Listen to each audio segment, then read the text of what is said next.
All right, digging into my Chevy 2007 3500.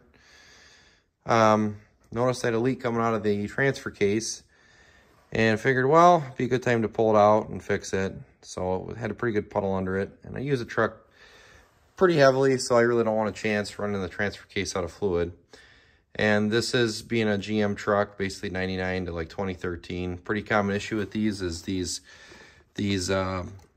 oil pumps in these transfer cases like to rub into the rear housing, and they rub so bad that they can put holes through the housing. So this is your rear output shaft bearing underneath.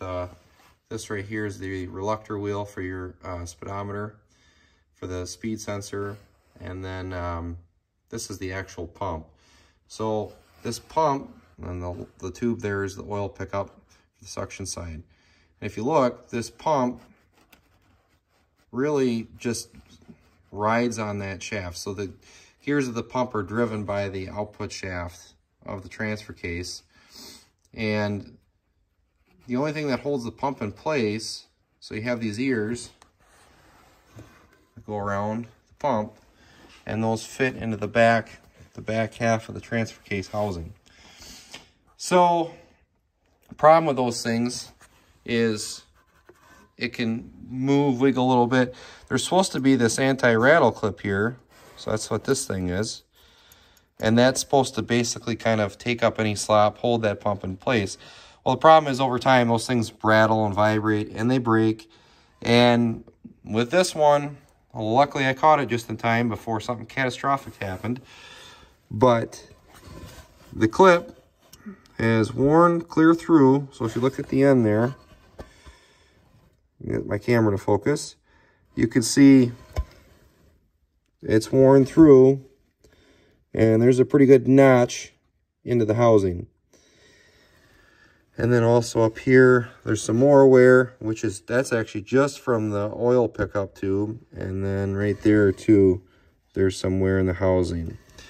So the reason why this happens is kind of twofold. Number one, those pumps aren't a super tight precision fit into those ears don't fit super tight in these notches. That's what I'm trying to say.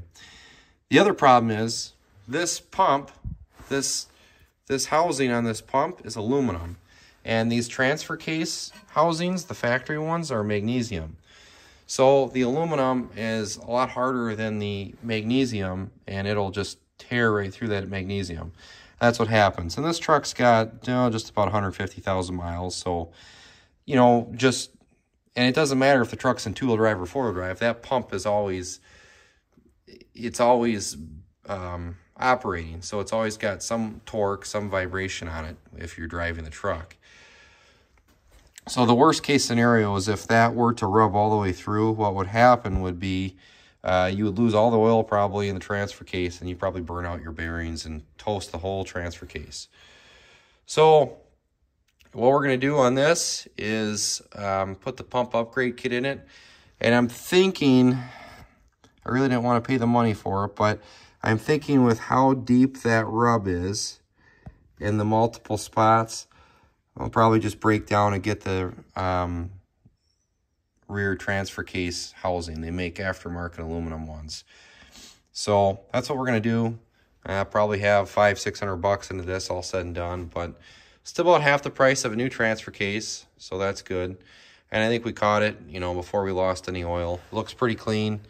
No big issues, anything there. So I think we caught it just in time, but I wouldn't want to let it go any longer. So it's probably a good thing that the output seal started to leak. So it's not too bad of a job to pull these things. There's other good videos on YouTube. That's why I didn't really go into too much detail on pulling the transfer case.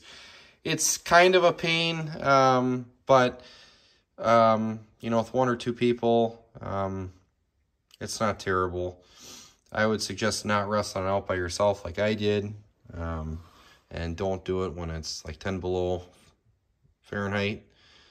But other than that, once you get the drive shafts out and you get the electrical connections off, you got two electrical connections. There's the big plug if it's a electric actuated four-wheel drive, and then you've got the This is your speed pickup here. So there's just a small plug that plugs into that.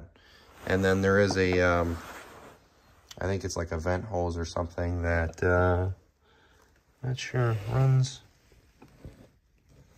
somewhere on it.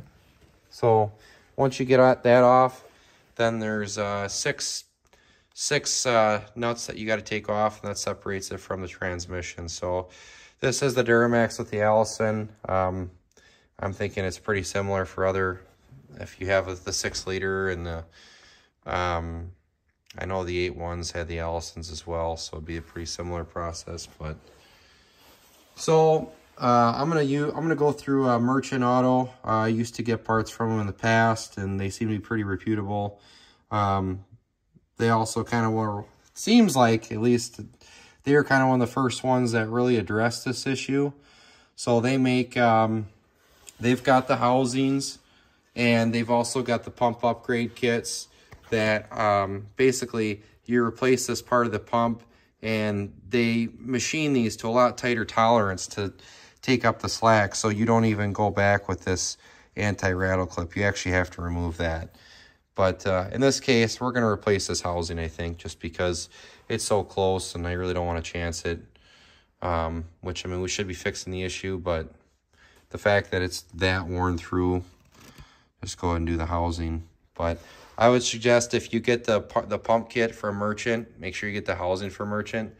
I've kind of heard some horror stories of people trying different aftermarket housings, and then they find that these pumps, the new pump kits, don't really fit well. So basically all you got to do is, there is a, right here, so snap ring, that comes out, and then this bearing and reluctor wheel will come off.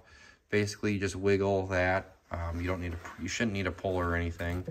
And then you could take the pump off. And then Merchant's got some pretty good instructions on taking these pumps apart and everything.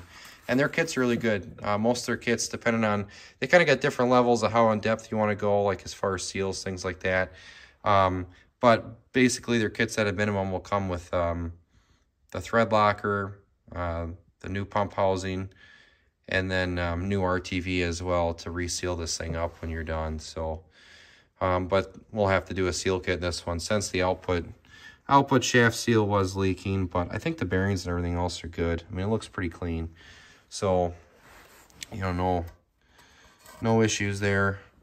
So just wanted to give you an update on that. It's a pretty common issue. I'm sure there's a lot of other videos on it, but just to show you what that wear kind of looks like. And, you know, you definitely want to, if you own one of these trucks, it's probably better off if you ever got the opportunity to pull the transfer case, just get the pumper up kit. Hopefully you caught it in time before you run into any more damage. So hope this helps.